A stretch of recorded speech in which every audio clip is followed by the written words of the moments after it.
Estamos aqui com mais um podcast Resenha de Supermercado, o maior podcast para donos de supermercado do Brasil. E hoje eu trouxe aqui um cara muito especial, o Celso Furtado, vice-presidente da Abras e um entusiasta do varejo. Gente, ele já passou 20 anos na Coop, que é uma grande rede aqui de São Paulo, passou pelo Roldão, que é um grande atacadista também, e também pelo Grupo Pereira, mais especificamente nas áreas de comercial, compras, gerenciamento por categoria, marketing. Enfim, você que é dono de mercado, gosta de vender, fazer gestão, margem, lucro, rentabilidade, esse é o podcast que você vai aprender muito. Celso, se apresente aí pro pessoal. Isso aí, prazer estar aqui, agradeço a oportunidade, Thiago, feliz de poder contribuir com o conhecimento, falar um pouco da minha trajetória e também falar da Abras, né, que está num momento assim, muito especial. Quero até aproveitar e mandar um abraço para o João Galassi, nosso presidente, e a ideia aqui é isso. Eu tenho muito incrustado esse conhecimento ligado às áreas de negócio, como você bem disse.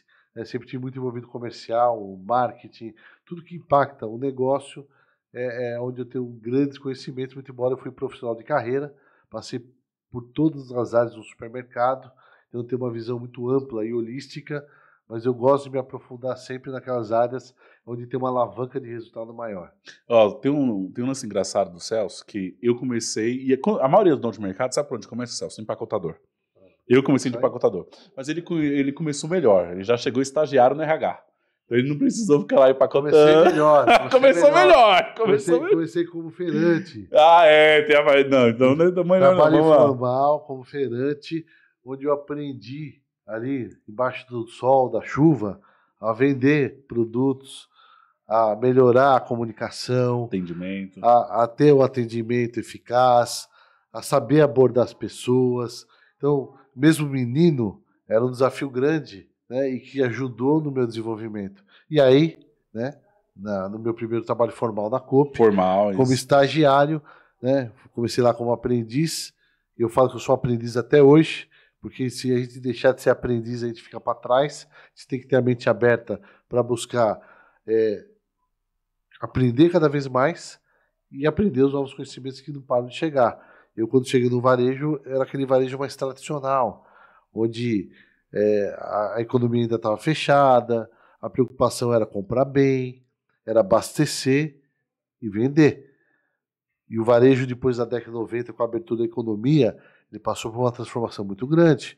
Produtos importados, uma variedade de produtos maior, com a economia estável, a operação teve que dar resultado, aí teve que se olhar melhor para quanto que vale a sua gôndola, o metro quadrado de gôndola, qual a quantidade certa de funcionários para dar o ponto de equilíbrio da loja.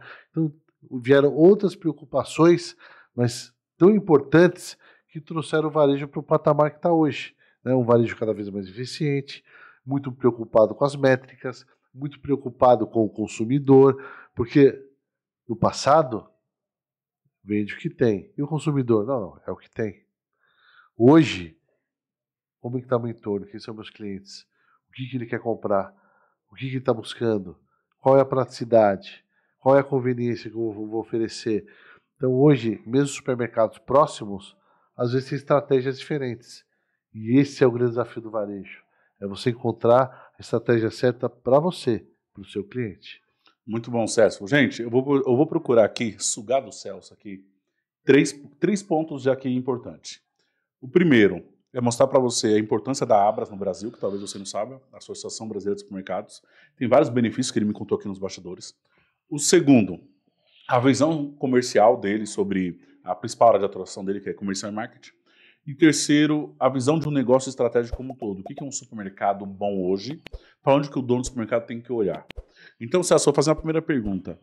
O que é preciso hoje para um supermercado ter sucesso, independente do tamanho, seja de vizinhança ou seja uma grande rede? O que não muda de um ponto para outro? Você já falou sobre entender o consumidor, bairro, vizinhança. Se tirar 5 pilares importantes para um supermercado ter sucesso nos dias de hoje? Vamos lá. Vamos começar a elencar para chegar nos 5 pilares aí que você citou. Mas eu considero hoje vital, de extrema importância, buscar a eficiência. E qual que é a eficiência? Ele dimensionar muito bem, quando ele vai desenvolver um ponto, ou vai adquirir um ponto, conhecer muito bem a região onde ele está atuando. Sempre se fala que no marketing, se você olhar os P's do marketing, O local, o ponto é algo fundamental. Então, a localização ela é extremamente importante para que você tenha um bom desempenho. Se é uma área de boa circulação, de boa densidade demográfica, potencial de consumo, então eu diria que aí já tem um ponto-chave estratégico. E muitas redes cresceram e alavancaram a passos largos por conta de saber escolher muito bem os seus pontos e as suas localizações. Eu diria que outra questão importante é você ter um bom portfólio, um bom mix de produtos e um bom portfólio de serviços, principalmente atualmente. Vamos falar já de forma contemporânea. No desafio atual, o consumidor hoje, não diria que ele está mais exigente, eu diria que a régua subiu muito. Então o que ele busca é aquilo que ele já está acostumado.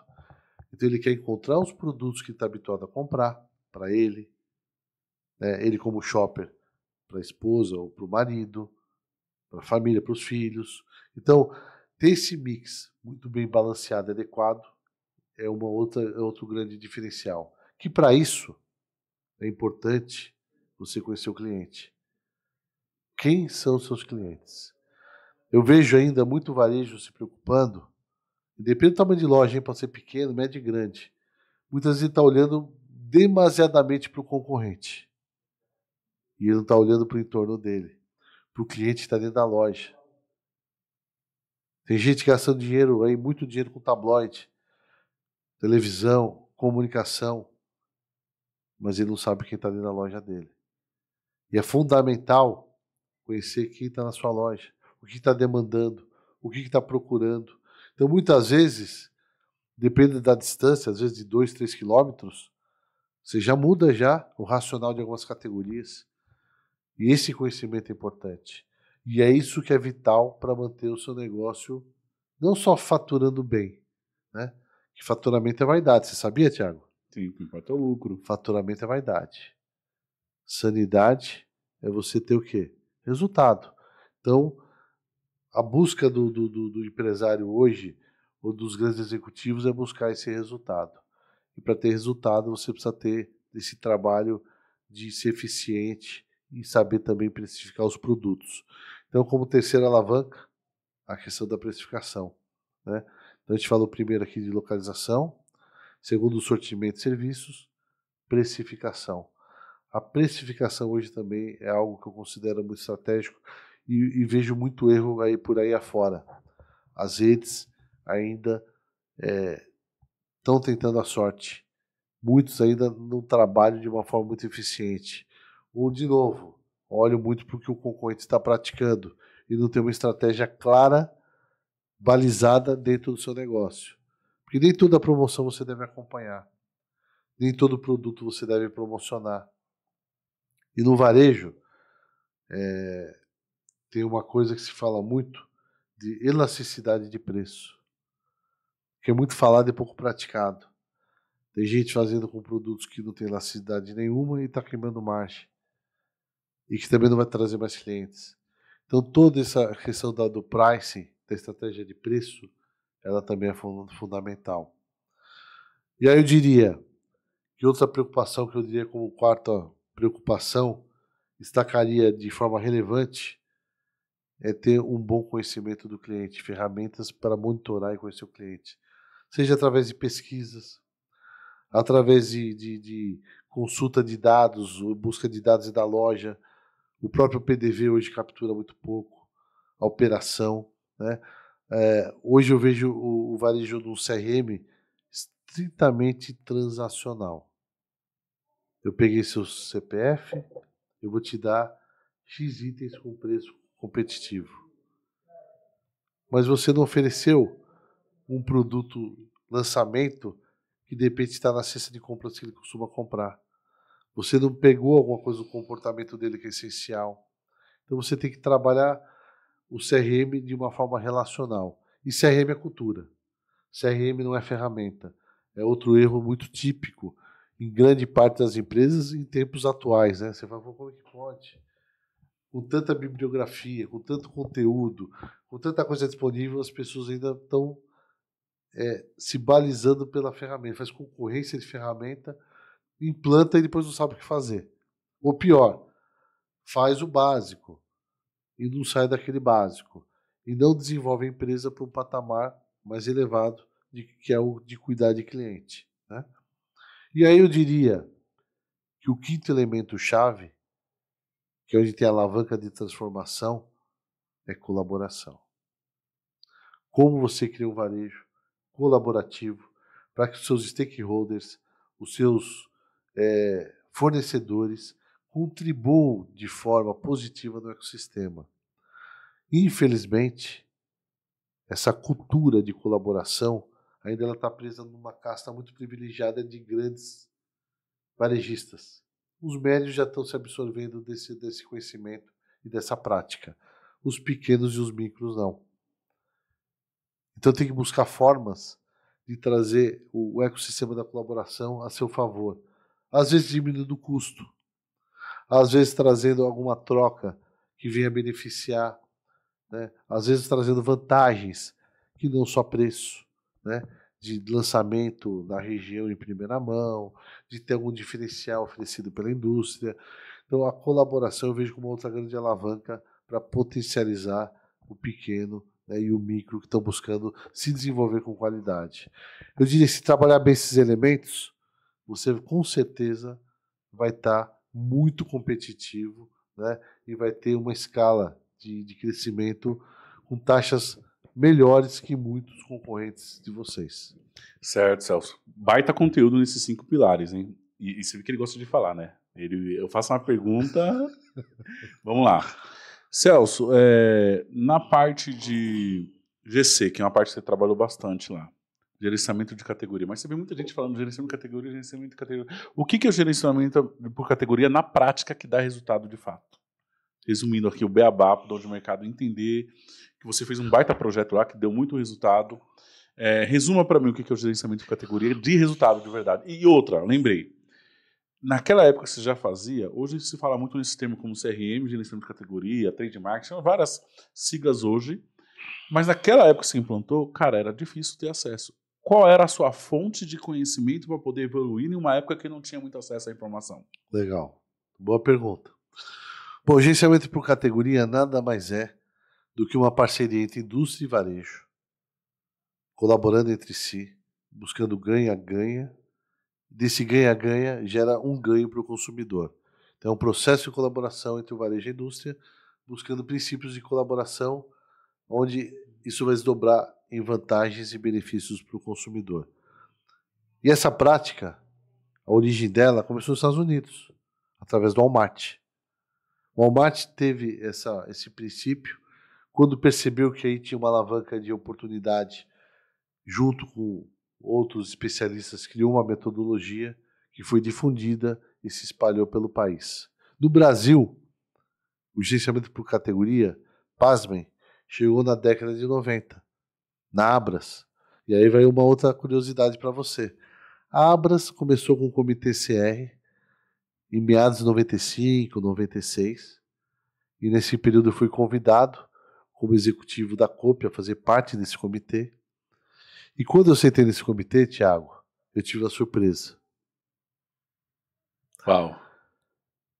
Tinha uma centena de pessoas que participavam ali, de 80 a 100 pessoas. Maciçamente a indústria. Ou seja, 80% do público, 90%, eram pessoas da indústria e de consultorias desse meio de práticas do GC da técnica. Poucos varejistas. E dos poucos que tinham, era um deles que estava lá.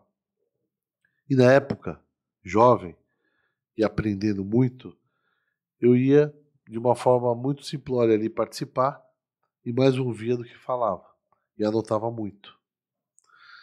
E era tanta reclamação, era tanto problema, que o dia que eu fui convidado a estruturar essa área dentro da COP, eu já falei assim, eu já sei onde eu não posso errar. De tanto que eu ouvi os problemas lá no comitê. E procurei criar um modelo vencedor. E esse modelo vencedor, além de acolher a indústria, eu tinha 2 pilares que eram fundamentais.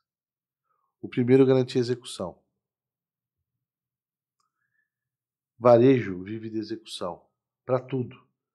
Tem muita gente que fala, contrata, explica, faz apresentação, análise, reanálise, quando executa. Não vai ter resultado. Varejo de execução.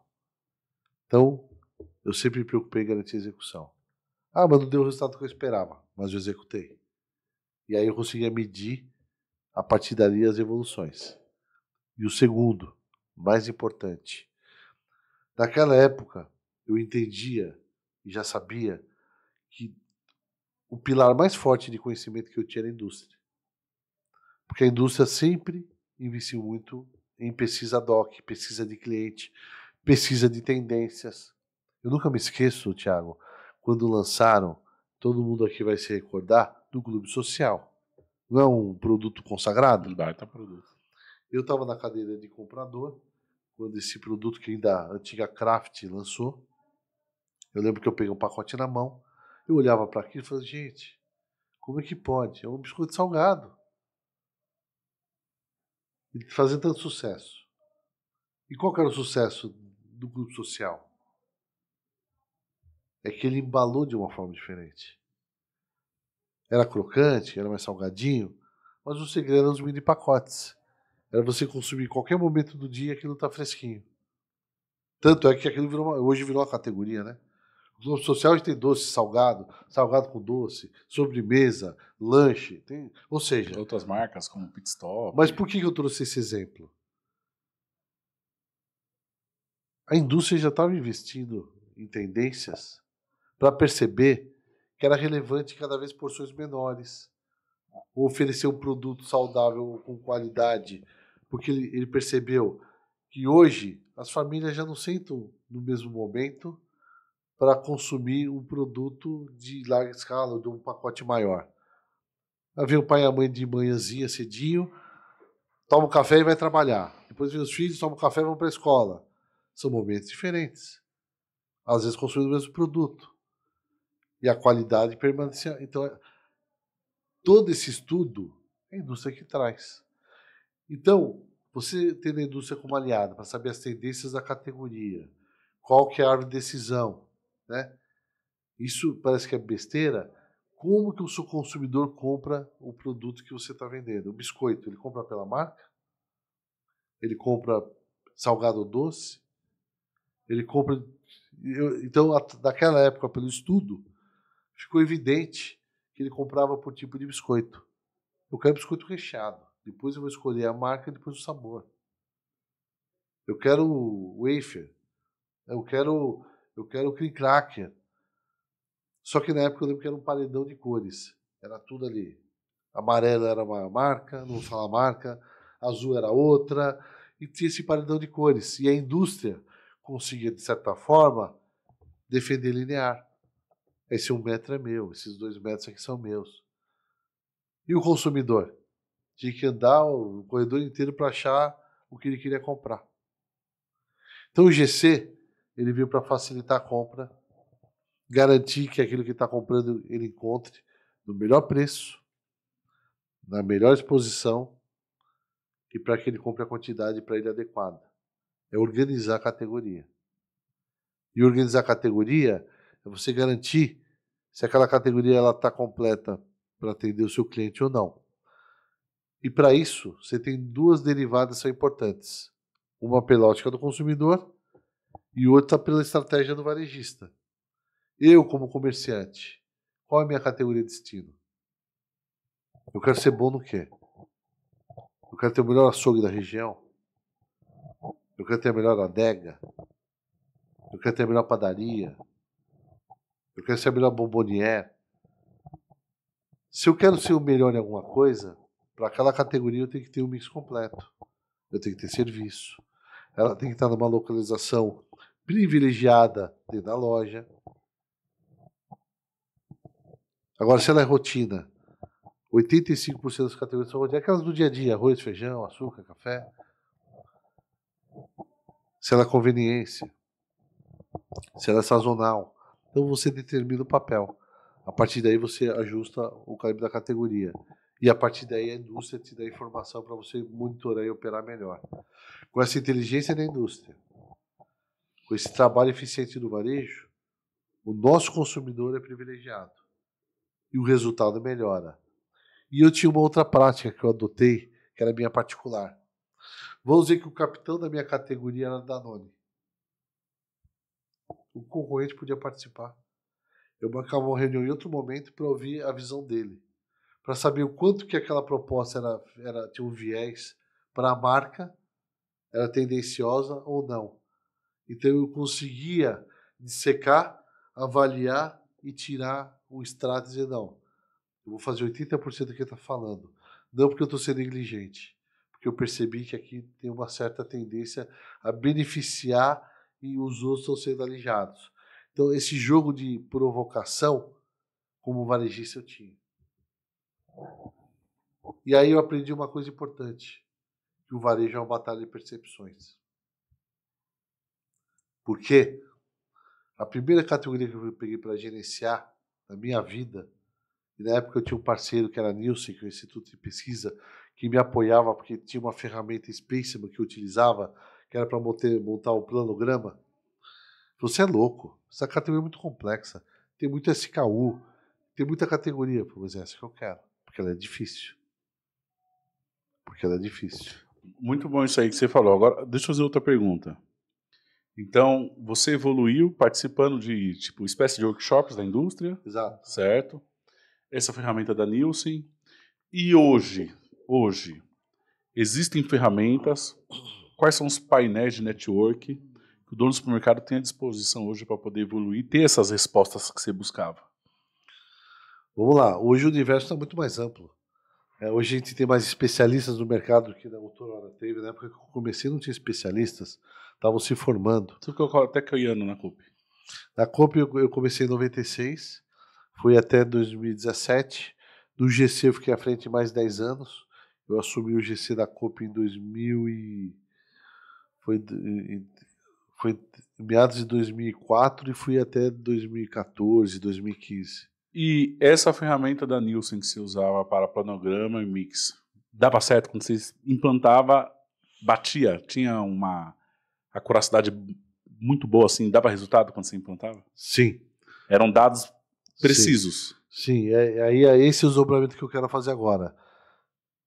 Tudo vai da qualidade da informação que você tem. Então, quando eu publiquei e coloquei todos os itens que eu já tinha e montei a gôndola atual, ela me mostrava os indicadores, o giro, o estoque que eu tinha lá. Aí eu fui pesquisar a concorrência. Eu descobri, como supermercado na época, tinha mais itens que os hipermercados da minha região. E na pesquisa com o consumidor, ele me avaliava mal. Eu mesmo tendo notadamente mais itens, ele dizia que eu tinha menos, porque ele não encontrava. Era tanto item que ele não encontrava que ele precisava comprar. Então, o ter o produto não quer dizer que ele vai comprar. Porque às vezes ele não encontrou. Então, o muito também atrapalha. E o ter não quer dizer que você vai vender. Porque ele não encontra. Aí, eu fiz um balanceamento, entendi o que vendia, reduzi a categoria para você ter menos itens que os outros players que tinham menos itens do que eu. Eu passei a vender mais, ter mais rentabilidade, menos estoque e mais giro. Tudo melhorou consideravelmente. E pasmem, na pesquisa, o consumidor passou a enxergar mais valor e enxergando que eu tinha tudo que ele precisava. Enquanto que antes eu tinha tudo, ele não enxergava. Então isso prova que o varejo é uma batalha de percepções.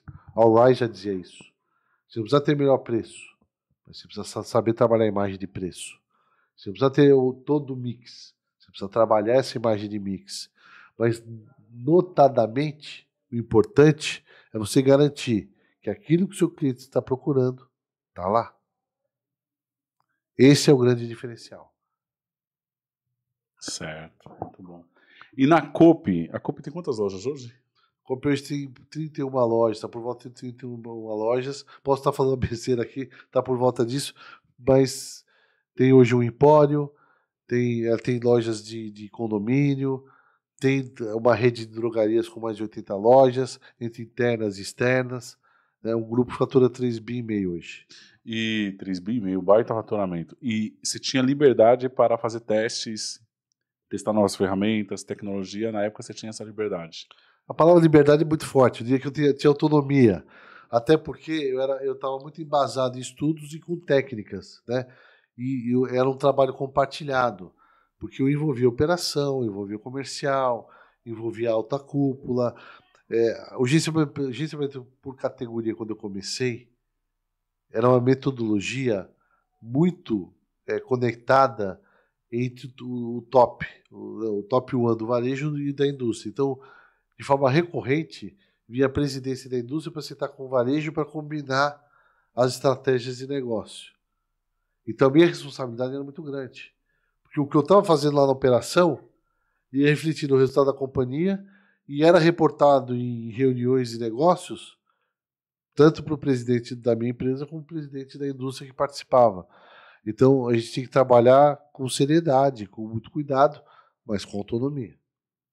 Certo. E como que a Nielsen, ela tinha acesso a essas informações? A Nielsen é como se fosse, hoje, um método de captar informações, a Scantec, a Nielsen ainda capta de alguns varejistas, é isso? Ao contrário, a Scantec pega de alguns varejistas, poucos. A grande mandatária do mercado, hoje, a primeira e eu diria que mais qualificada tecnicamente, largamente, e está na maioria dos estabelecimentos, é a Nielsen. A Nielsen, ela tem a vanguarda disso no país e ela mantém esse trabalho ativo até hoje. E a Nielsen é uma grande parceira da Abras. Para você ter uma ideia, a Nielsen, ela é responsável por quebrar esse paradigma da qualidade e da confiança da informação. Porque ela pega informação de todos os supermercadistas do Brasil, armazena, tem toda a parte de segurança, de confiabilidade de dados, e ele só abre um mercado para mostrar dados quando ele tem uma base montada que não vai expor o dado de um ou de outro. Então hoje a Nielsen é a empresa que eu diria que tem a maior base de clientes do setor. Uau, não sabia dessa informação.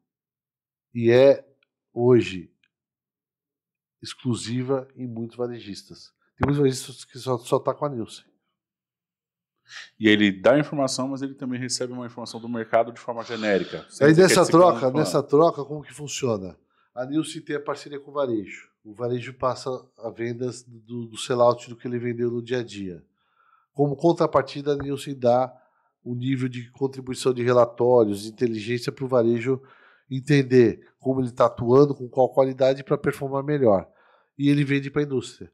A indústria compra para entender como que ele está, para poder também atuar melhor dentro do mercado que eles estão buscando melhorar a market share, melhorar a distribuição e por aí vai. Mas esse trabalho regulamentado, oficial e largamente difundido ainda é a Nielsen que pratica. Ao qual eu quero mandar um abraço para o Alfredo, para o Dom, né, toda a equipe da Nielsen, pelo brilhante trabalho que desenvolve há várias décadas aí. O Wagner Piccoli, aliás, o Piccoli é outra figura. Se você está falando de decisor do varejo, o Piccoli é um cara que você vai adorar de conversar. Quando eu comecei a trabalhar com gerenciamento por categoria, o Piccoli tinha o Spaceman como ferramenta que era da Nielsen. E no começo você está com dificuldade de entrar no mercado.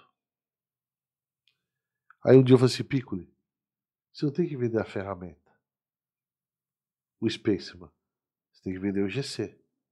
E o cara que souber o que é o GC, ele vai querer o Spaceman. Quando ele começou a fazer isso, ele virou número 1 no mercado. Sensacional.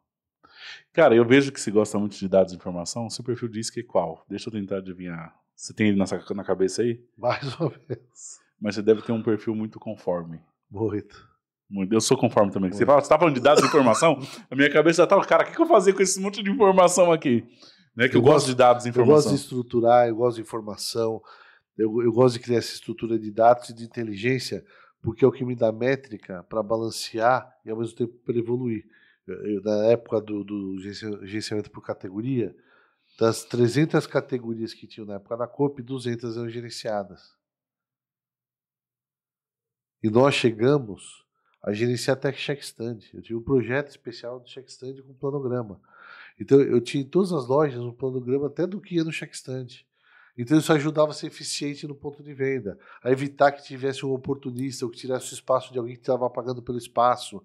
Então a gente teve um trabalho muito importante, que foi, eu recebi visitas de mais de 50 varejistas do Brasil inteiro, que vinham olhar na prática o que a gente fazia, né, para levar alguma coisa para aplicar, para tentar melhorar a cultura e a implementação disso nas empresas que eles atuavam. Entendi. Né?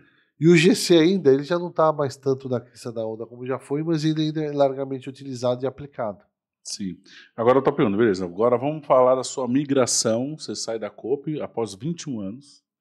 Foi um baque quando você chega, cara, você tá acostumado todo dia aquela rotina, amanhã simplesmente eu não vou mais. Como é que foi isso? Você lembra? Eu lembro, foi marcante pelo seguinte, o que me marcou muito? Como eu comecei como estagiário, fiquei 21 anos. No dia que você sai, você fica com aquele sentimento, será que eu só sirvo para essa empresa? Porque 21 anos, eu só sei trabalhar aqui, eu só sirvo para essa empresa. Será que o mercado vai me Então reconhecer? você tinha essa crença. Vai me aceitar? Será? Então você fica muito seguro, né? Inseguro. A insegurança era muito grande. Mas eu saí em abril 17 da Coop, em maio 17 eu já estava no Roldão. Tirou um mês de férias. Nem isso. O espaço de tempo foi muito pequeno. E aí, quando eu caí no Roldão, eu tive uma grata surpresa. Porque, qual que foi a minha grata surpresa?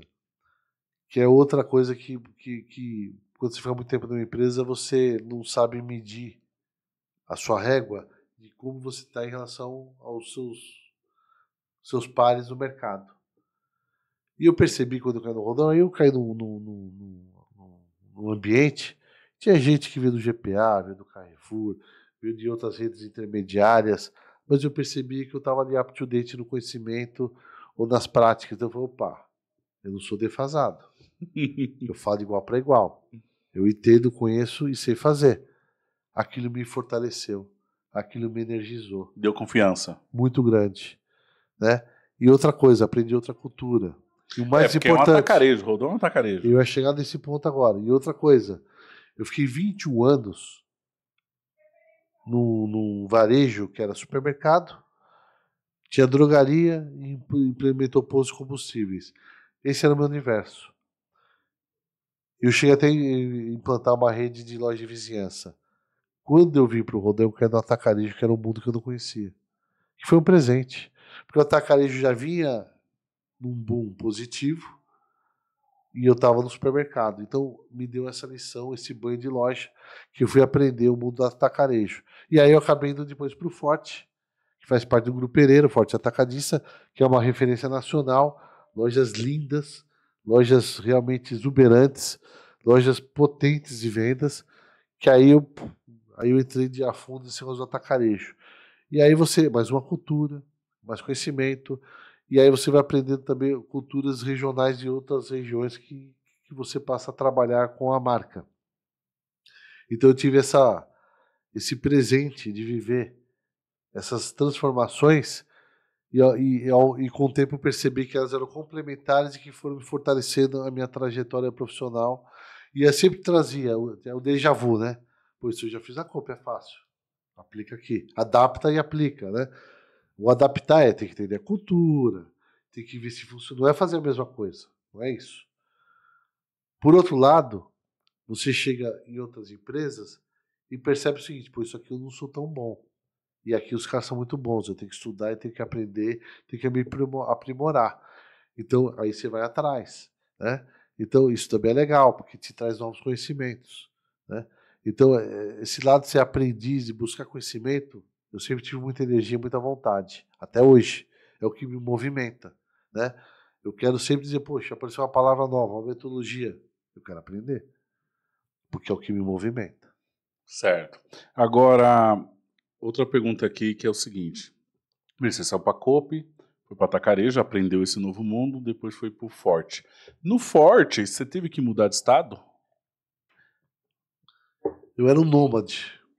Eu mantive a minha base aqui em São Paulo, até porque eu fui contratado como executivo nacional.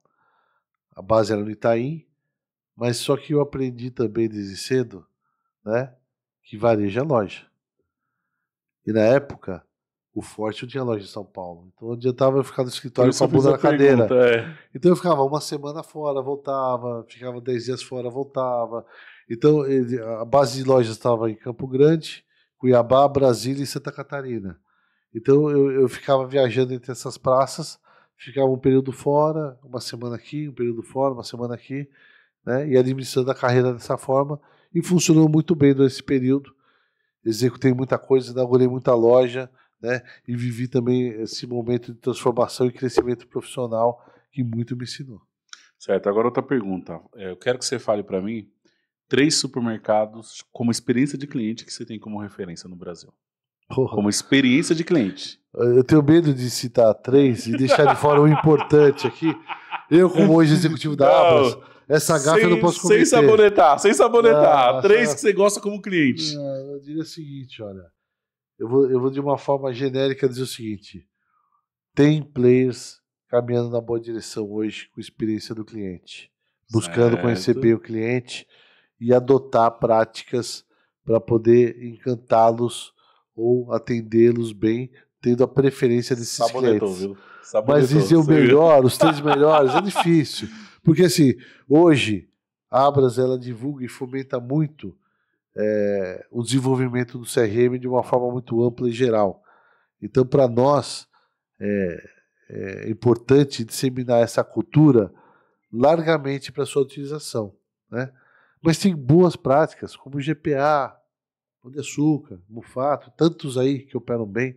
Então, assim, mas não quero dizer que é esse melhor ou o segundo melhor. São bons. Mas tem muita oportunidade. A Cópia, eu vou dizer pela experiência de vida que eu tive. Você é cliente da Coop hoje lá? Sou cliente da Coop, né? Sou lá cooperado, tenho orgulho da minha trajetória na Coop, tenho orgulho de ter aprendido cooperativismo, tenho amizade com os executivos até hoje de lá, tenho amizade com o Antônio Zé Monte, que é presidente do conselho, e eu falo até hoje que foi mais que um professor, foi meu tutor, porque pensa o seguinte, eu peguei toda a gestão dele e ele sempre me cobrava, era duro, exigia, mas eu percebia que a cobrança dele não era para me matar, não era para me maltratar, era para me desenvolver. E ele era exigente porque ele percebia que eu correspondia. Isso me ajudou a crescer. Muito bom. Me ajudou a me lapidar, me ajudou a me formatar, a me especializar. Então, quando você tem lideranças que sabem qual é o seu potencial e sabem extrair seu valor, isso faz toda a diferença.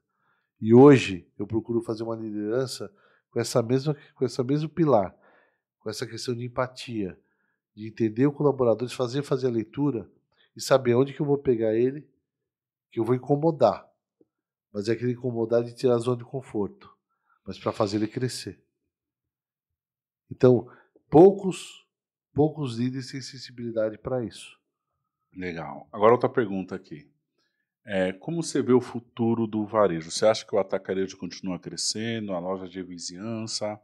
Quais supermercados você acha? Modelos. Perde espaço e ganha espaço, será nos próximos 10 anos? Ô, Thiago, eu vou te falar, isso aqui virou uma consultoria, hein? Você acha? Eu tô estudando aqui. Consultoria, hein? Tô até preocupado aqui. Mas, ó, eu vou responder aqui um pouco agora com qualidade que ele vai gostar. Você sabia, não sei o quanto você tem de domínio dessa informação, desse número, você sabe quanto representa os 3 maiores varejistas do país de alimentos? Não do faturamento? Não tem Chuta ideia. o número? Os 3 hoje é o Carrefour, né, que está englobado Atacadão, Açaí, Mateus agora, certo? As 3 bandeiras eu acertei. Quantos que eles representam? Não tem esse número Chuta. da memória. Vamos contar aqui uns 30 bilhões. Não, de percentual. De percentual. Quanto eles representam do percentual do faturamento total do setor? 10%. 10%? Você chutou para baixo. Precisa chutar para cima. Os 3 juntos representam 22% do faturamento do setor. Você acha muito? Eu acho muito. É pouco. É muito pouco. O setor Peru, as 3 principais redes do Peru representam 100%. No México, As 3 maiores redes representam 91%. Na América Latina, tem muitos países que estão 70%, 80%. No Brasil, as 3 maiores só 22%. Celso, eu vi isso, sabe na onde? Ano passado eu passei férias em Londres e eu vi muito poucas bandeiras. Exato. Eu vi isso, que poucas marcas dominam tudo. É o Sainsbury, que tem 800 lojas, e tem outras 2 redes, eu não via mais bandeira. Onde eu quero chegar? Nós somos um país privilegiado, que tem potencial de crescimento para as marcas regionais e para as marcas pequenas e de vizinhança. Para você que está assistindo aí, seja eficiente, melhore seu nível de serviço, olhe para o seu cliente, se ele vai ter vida longa. Por quê? Onde eu quero chegar? Nós temos 78% distribuído no Brasil. E você percebe que cada estado você tem 2 ou 3 potências regionais. Você percebe que no passado um Arrude foi embora, um Walmart foi embora, o Cassino acabou de partir. Então os grandes players que tinham massa de dinheiro, volume de lojas e liderança mundial, aqui não conseguiram navegar. Por quê? Porque nós temos um país onde a diversidade cultural é muito grande. E quando eu fui trabalhar no Grupo Pereira, eu aprendi muito. Que uma campanha que eu fazia nacional, a gente tinha que ter um desdobramento para Cuiabá, outro para Campo Grande, outro para Brasília. A mesma campanha não funcionava para todo mundo. Só que uma empresa regional, ela cuida do mix local. Ela cuida da comunicação local.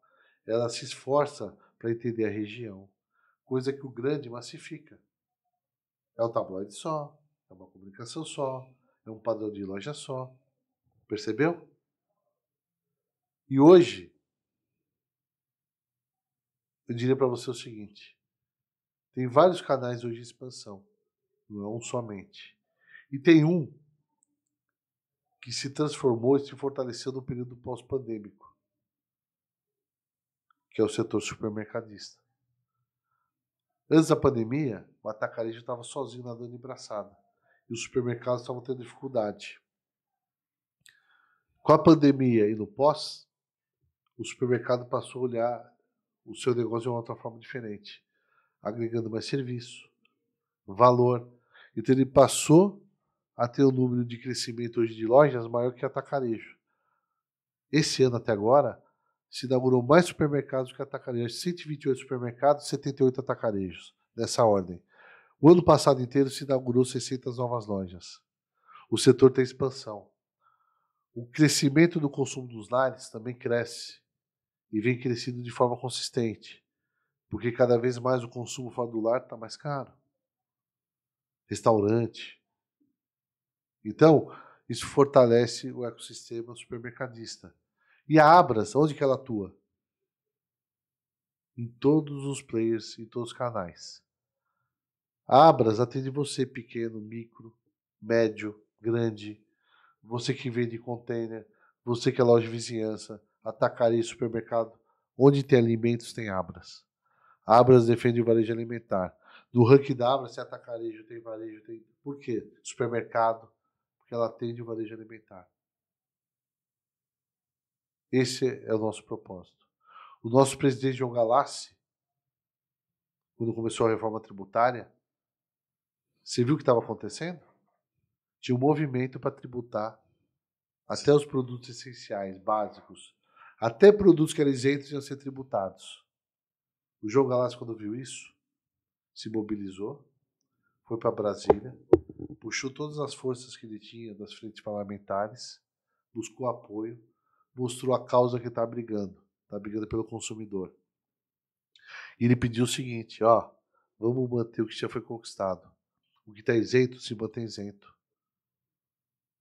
E vamos melhorar a cesta de compra do consumidor.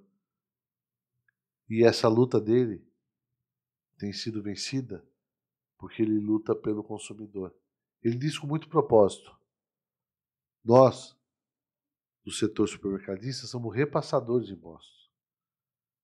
Se o governo cobrar 10 ou cobrar 50, o setor vai repassar. Mas se ele cobrar 10, o consumidor tem o poder de compra.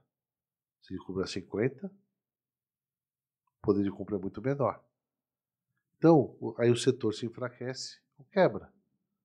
E o consumidor vai levar o que para casa? Arroz, feijão e farinha? Vai passar fome. Sem querer depreciar o arroz, feijão e farinha? Ou seja, hoje a Abras luta para ter uma cesta de compras maior,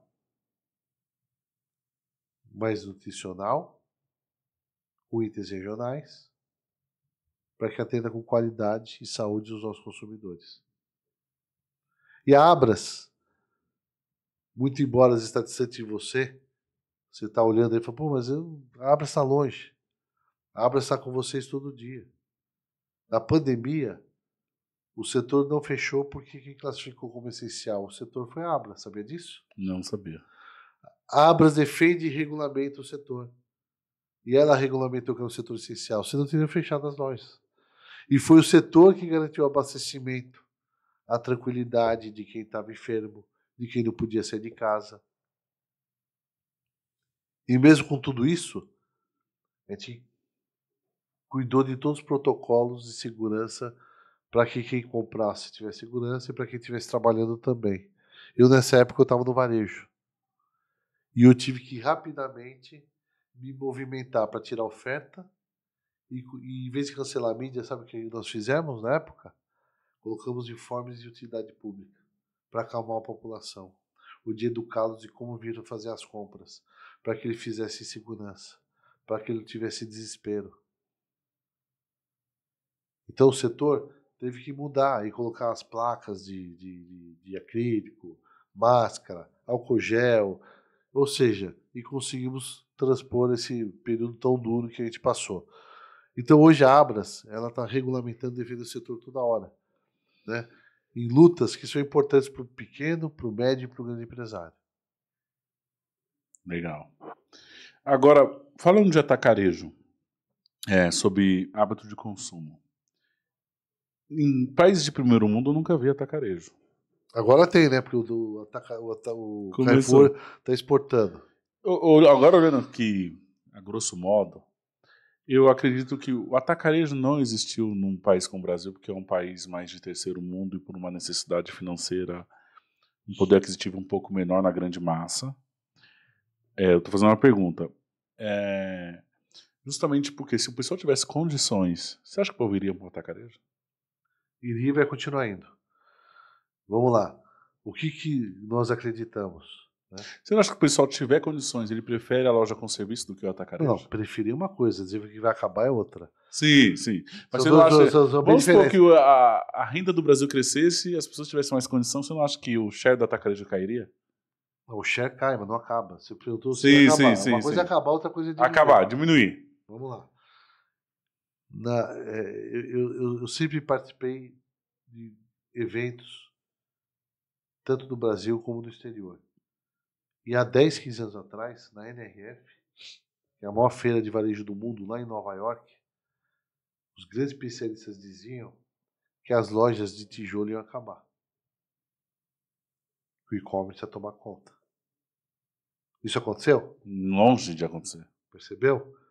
Ou seja, o e-commerce ele ganhou ou conquistou espaço, mas o varejo se perpetuou. E vou dizer mais. A transformação do varejo se dá no seguinte. Pelo momento da economia que nós passamos nos últimos tempos e estamos vivendo agora, com poder aquisitivo baixo, naturalmente, quem dá percepção de menor preço é o atacarejo. Sim. Então ele ganhou escala, ele ganhou dimensão e se tornou o principal canal de crescimento ou de compras da classe mais simples e trabalhadora. Mas, de uns tempos para cá, como cresceu tanto e está tão acirrada a concorrência, você percebe que o próprio setor já não está inaugurando tanto atacarejo quanto antes. E o supermercado passou a inaugurar mais lojas. Outro ponto para a gente refletir. Lá fora, não tem o atacarejo. Tem? Tem. Lá fora onde? Fora do país? Fora do país. Qual que é o berço do hard discount? A Alemanha. O Aldi. Né? Ele trabalha o quê? Poucos itens, mas com grande economia de preço. E você sabe que lá na Europa, você sabe quais são os formatos que estão mais crescendo hoje? Os de maior desconto. Até na Europa, onde o poder aquisitivo é maior. Por quê? A questão da economia ela é importante principalmente para a classe baixa. Mas hoje todo mundo busca preço, busca economia e também a gente tem que colocar um outro advento. No passado, você tinha produtos com qualidade duvidosa. Hoje você escolhe a qualidade que você quer comprar e o preço está envolvido nisso. Às vezes isso aqui eu posso pegar uma marca mais barata porque você já compra sabendo. E às vezes não é nem por falta de dinheiro, é por opção. Então lá tem o hard discount.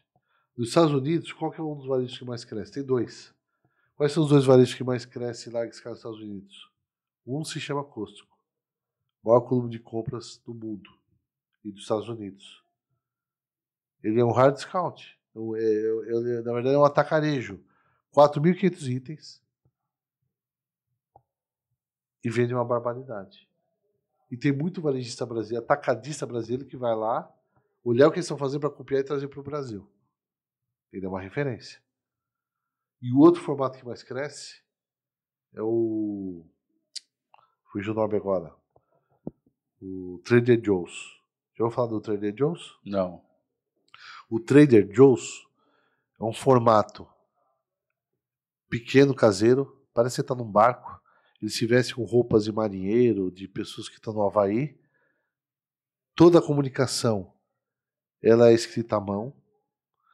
95% dos produtos são marcas próprias e orgânicos e naturais. É o varejo que cresce a taxas mais largas e com o melhor resultado nos Estados Unidos. Ou seja, você vê que os nichos estão despontando.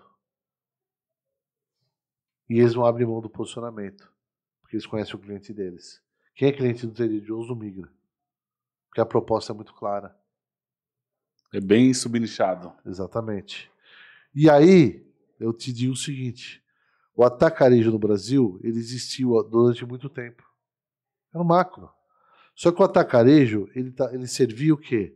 O B2B. Era para as empresas e indústrias. Só que com a economia apertada, o macro começou a viver aquele negócio do pessoal, tipo assim, ó, eu vou comprar para a empresa, mas compra um pouquinho mais para mim aqui.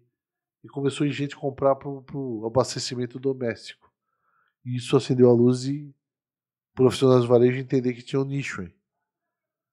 E aí veio o atacarejo. Aí vem um atacadão e açaí. E o macro demorou para abrir de vez isso, né? E quando abriu já perdeu a onda. Já tinha perdido Perdeu a onda. a entrada, perdeu a entrada. E até hoje, esses grandes players estão muito preocupados com o transformador. Mas 90%, 80% do público que está lá é o público consumidor. Tanto é que agora eles estão aperfeiçoando, colocando padaria, açougue, aperfeiçoando hortifruti para receber esse público consumidor. É porque com a caída do hipermercado, ou com essa busca de rentabilizar ou de melhorar a atmosfera de compra, a experiência de compra, o atacarejo está percebendo que tem uma oportunidade aí, então está começando a colocar serviço, né? Mas tem um risco também. O custo da operação fica mais caro, né? Já pode ser que vire um supermercado enrustido? Exatamente. Certo. Agora eu vou fazer outra pergunta. O que é um marketing bom de supermercado para você hoje? Marketing bom é um marketing que fala no one-to-one com o seu cliente. Quando o marketing falar no one-to-one sobre o cliente dele, com quem ele está falando, esse é o melhor marketing que tem. Porque você pegou um desafio que era o Grupo Pereira, porque tinha vários lugares, né? Sim. Como foi lidar com esse desafio com várias praças? Foi maravilhoso. Como eu te disse, foi o que me trouxe envergadura para entender toda essa variedade diversidade cultural que tem no Brasil, de saber administrar a distância, muitas lojas. Às vezes eu estou em Santa Catarina, quando tinha uma ocorrência lá em Cuiabá. Eu tinha que resolver uma oportunidade em Brasília. Tinha que fazer uma campanha para Campo Grande. Então você passa a trabalhar ou desenvolver outras habilidades que vão te complementando. Então os grandes grupos trazem grandes aprendizados. Eu aprendi muito ali, em questão de produtividade, trabalhar à distância, olhar para a localidade, sabe? ser eficiente, entregar valor, entregar resultado, né? Porque hoje no marketing, também outra coisa, o marketing pelo marketing já foi, aquele marketing bota uma grana e gasta aí, não. O marketing hoje tem que ter ROI. Você está investindo aqui, quanto você espera de retorno? Quanto mais métricas você tiver, melhor para você avaliar se o que você está fazendo faz sentido para o negócio ou não. Certo.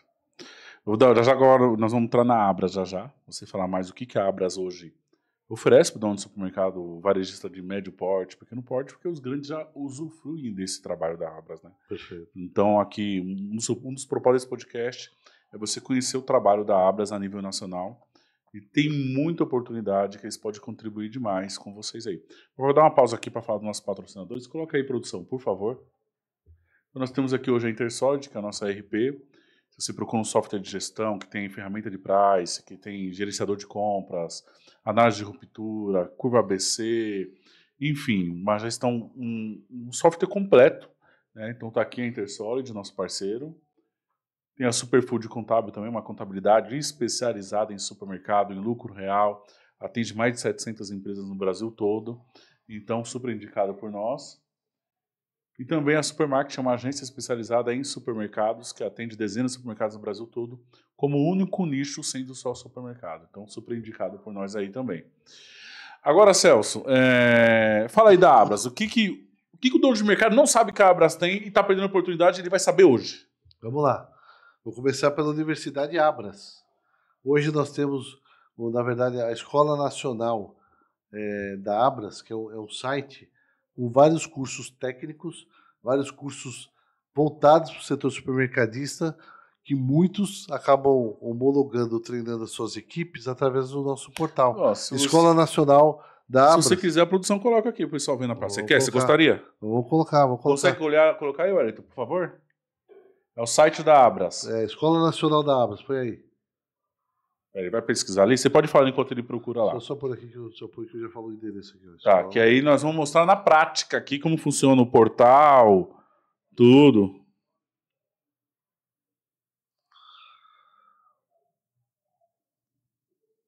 Aqui, Escola Abras, ó.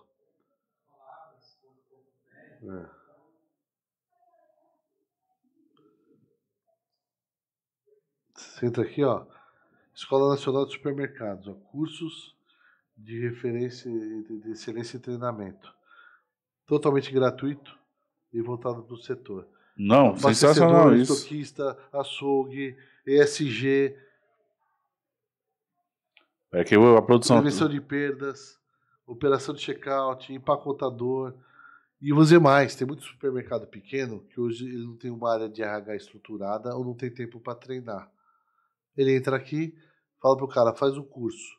Ele sai com a certificação, aí quando ele vai fazer a contratação... Aí, ó. Quando ele vai fazer a contratação, ele já vem com a certificação do curso, e aí ele já sabe que está habilitado para fazer aquilo que ele está contratando. Mas peraí, você quer dizer o quê? Que o cara tem o operador de caixa, aí tem lá o beabá do operador de caixa, tipo isso? Sim, sim. E aí o que? Em vídeo, em PDF? Daquilo que é genérico, né? Sim, o específico genérico. não, né? Porque às vezes tem uma coisa específica na rede. Mas tipo, como atender o cliente, como Legal, abordar. legal. Tá na parte de qual? Cursos ali?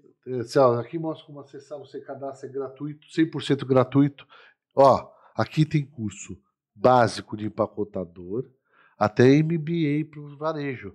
Porque hoje todos os principais cursos e palestras, até dos eventos que a Abras faz, mas o evento era fechado. Olha lá, ó. Prevenção em perda de FLV. Atendimento, olha lá. Liderando com equipe de supermercado. Operador de checkout. Que é a pergunta que eu fiz. Ó. Olha lá, tá tudo aí. Gratuitamente.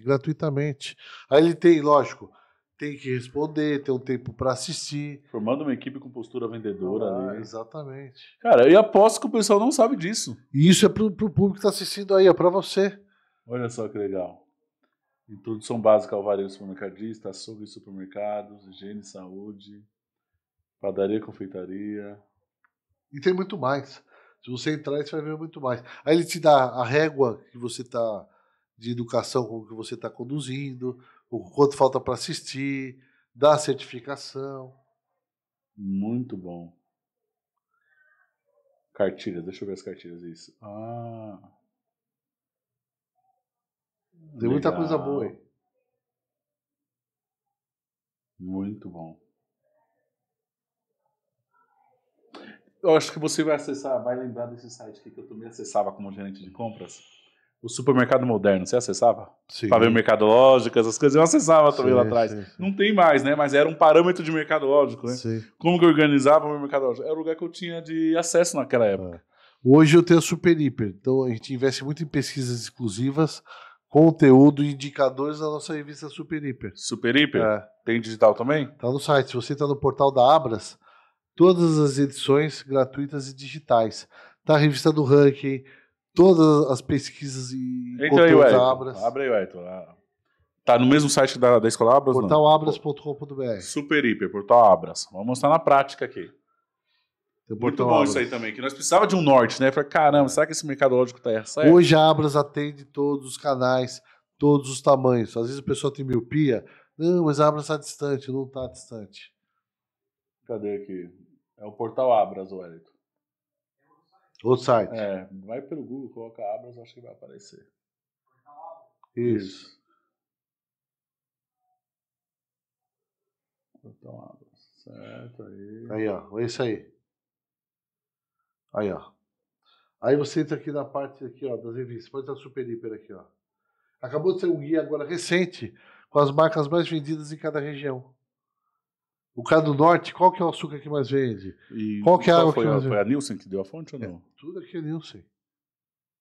Clica aí, o Wellington. Recentemente, cadê? Ó, a agenda legislativa. Se todo mundo quiser saber quais são os pleitos da Abras em Brasília, tá aqui, ó. Clica aí na versão digital da revista. Isso. Última edição. Última edição. Essa do ranking de marcas eu acho super interessante. É só preencher, pedir o cadastro e baixar. Eu não vou deixar o Wellington preencher, senão os dados vão ficar na web. Não precisa preencher não, mas aí o dono de mercado tá vendo e depois ele vai fazer. Legal, Wellington. Pode passar aí. E aí você vê o ranking de marcas, que é importantíssimo também, né? Sim. Vai que eu tenho não tá no meu portfólio, eu tô perdendo. Todas as principais pesquisas do setor estão com a Abras. Todo ano a gente lança no Smart Mart, que é o nosso evento de abril, o ranking oficial do setor. Os 1.200 principais supermercadistas e atacadistas do país. Lançamos a pesquisa do Rama, que é rastreabilidade de alimentos. Hoje a Abras monitora, desde 2006, monitora todos os itens que saem da lavoura até o ponto de venda. A qualidade do item, o calibre, a questão de agrotóxico. Olha a preocupação da Abras, para poder garantir a qualidade do agro até o consumidor. Outra coisa, a Abras ressignificou prevenção de perdas. Hoje a gente chama de eficiência operacional. Por quê? Porque hoje nós já detectamos que o setor do varejo alimentar é um dos setores mais eficientes que tem. Ele tem 98,18 de eficiência. Ele tem 1,772 de perda. Então ele é muito mais eficiente. Agora outra pergunta então a Abras tem, então o pessoal você já viu, né? Tem a parte da escola, que tem os cursos, tem a revista com muita informação que pode ajudar muito. A questão dos eventos presenciais, que o dono do supermercado pode ir, está tendo um conhecimento ali, Vamos lá. Espécie de imersão. Só fortalecer um pouco mais as mídias. Acompanhe a Abras nas redes sociais, Super Hiper Abras. Lá, melhores práticas, lançamento e inauguração de loja, lançamento de produto, visita à fábrica, entrevista com os grandes líderes, está tudo ali. Se você quer acompanhar e está atualizado com tudo que acontece, as melhores práticas e indicadores de mercado, siga a Abras e a Super Hiper nas redes sociais. Legal, É importante. E aí, falando de eventos. Hoje a Abras tem 5 principais encontros no Brasil. É uma pauta proprietária e autoral. Ela começa em Nova York com um jantar para empresários do setor. Tem o Smart Mart, que é para você. Todas as principais áreas do supermercado trabalham nesse Smart Mart. Acontece aonde esse? Em São Paulo? Em São Paulo, o ano passado foi no Expo Transamérica. Esse ano eu estou definindo o local ainda. E aí, ele é presencial, 2 dias, presencial, para 1.500 pessoas. E eu falo de comercial, financeiro, RH, todas as principais áreas do supermercado. É um evento de conteúdo, de informação. Onde eu dou indicadores do setor. Porque às vezes o empresário quer saber qual é o melhor indicador de prevenção de perdas. Qual é o melhor indicador de turnover? Qual é o indicador de compras, de trade? Eu dou tudo isso nesse evento. Muito bom esse evento. E de acordo com o tamanho. Certo. Então, o Smart Market, como é o nome? Smart Market. Aí tem em abril o Fórum da Cadeia Nacional de Abastecimento, o grande encontro do setor que eu abro às 24 em setembro, o Dia dos Supermercados, que é o jantar de confraternização, em novembro, e o Abrasiação, que visita as estaduais. Vão ter 10 edições no ano que vem. Quais são os estados que vai ter ano que vem? Já tem? Confirmado tem alguns. Não todos, mas vai também em Manaus, vamos estar em Rio Grande do Norte, Ceará, Paraíba. E esses estaduais 2 dias também, mais ou menos, de evento? É um dia. Um dia com conteúdo. Começa pela manhã, tem conteúdo, almoço, coffee break e serra à noite. E como funciona geralmente o valor do ingresso desses eventos estaduais? É gratuito para o supermercadista. Gratuito? Gratuito. Até a alimentação, tudo? Gratuito. Mas precisa ser associado a Abras? Não. Se é dono do supermercado, você vai lá? Pode ir lá. Se inscreve e vai. Gratuito? O patrocinador paga, você é convidado. Gratuito. Rapaz, Celso, que trabalho, hein?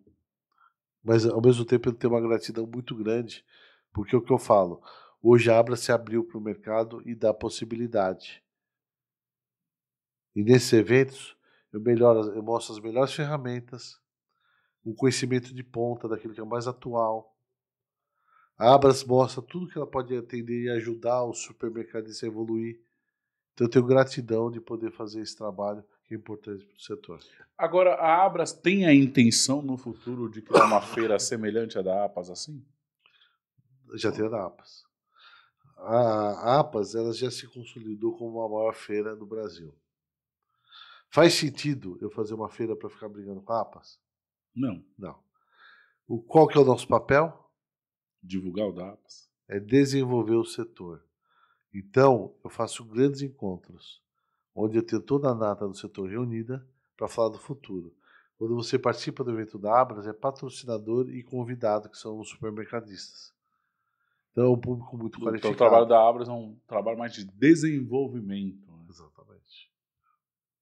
Muito legal. Exatamente. Então, hoje a Abras tem uma curadoria de entrega com temas específicos e sempre para convidado do setor. E aí isso fortalece muito no sentido de que eles sabem que vão encontrar conteúdo de valor importante e aplicável para levar para dentro de casa para poder continuar evoluindo como empresa.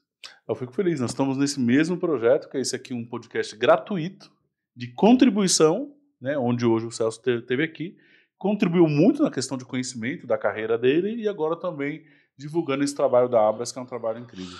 Então hoje a Abras é acessível, ela está disponível, né, a custo zero. Então é se aproximar e acompanhar os movimentos através das redes sociais. Lá a gente divulga os eventos, divulga a forma de se inscrever, porque a gente queria facilidade. A gente quer o setor perto, a gente quer ver o setor eficiente, o setor produtivo, o setor atendendo nossa mega operação de clientes. 30 milhões de clientes visitam as lojas de supermercados diariamente. 30 milhões. 30 milhões diariamente? Diariamente. O Brasil tem 220 milhões, né? 30 milhões passa no mercado. Aí vai trocando, né? No final, os 220 quase tudo passa. Tem os que se repetem também. Sim. Diariamente. Sim. Muito bom, muito bom. Celso, eu acho que é isso. Eu acho que eu suguei o máximo que eu pude aqui, gente, para vocês. Obrigado por ter aceitado o nosso convite aqui. Contribuiu demais, tanto na sua área específica de atuação, que é comercial compras, assim como sempre foi a minha, em marketing, e também divulgando a Abras aí. Eu fico feliz de ter contribuído um pouquinho com essa missão aqui para a nossa audiência que nos assiste aqui. Eu que agradeço. Fico à disposição, né, o que eu puder ajudar, mas para você que está assistindo, acompanhe a Abras nas redes sociais, venha participar quando possível das atividades e entregas da Abras, você vai se surpreender.